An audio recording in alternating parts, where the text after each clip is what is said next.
नमस्कार दोस्तों, मेरे YouTube चैनल में आपका स्वागत है। भागवत कथा के क्रम में आज का हमारा शीर्षक है विदुर जी का प्रश्न तथा मैत्रेय जी द्वारा सृष्टि क्रम का वर्णन। यह तृतीय स्कंद का चौथा अध्याय है। कथा आरंभ करने से पूर्व मेरा आपसे निवेदन है कि कृपया मेरे चैनल को सब्सक्राइब कर दें और साथ ही बेल आइकन को भी दबा दें ताकि आगे की कथा आप लोगों को बिना किसी अवरोध के मिलती रहे।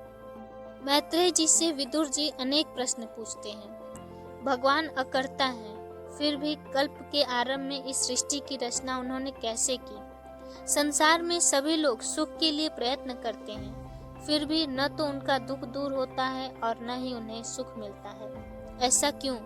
इन प्रश्नों का उत्तर मिले ऐसी कथा कीजिए और भगवान की लीलाओं का वर्णन कीजिए।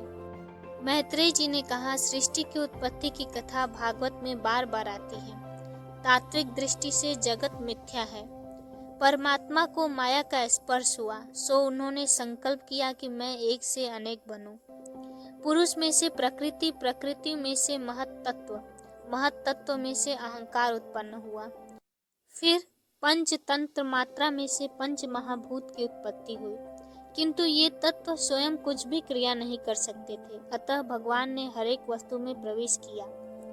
उपनिषद में कहा कि प्रत्येक में प्रभु ने प्रवेश किया है, अतः सारा जगत परमात्मा का मंगलमय स्वरूप है।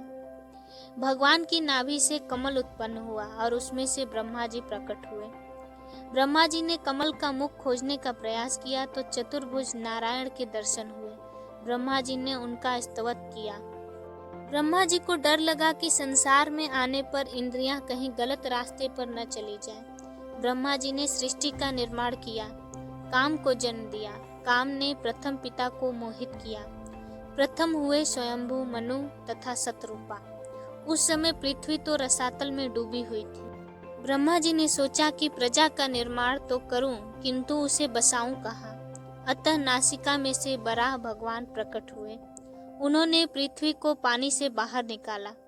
रास्ते में हिरण्याक्ष को मारा और पृथ्वी का शासन मनु के हाथ में सौंपकर भगवान स्वधाम लौट गए।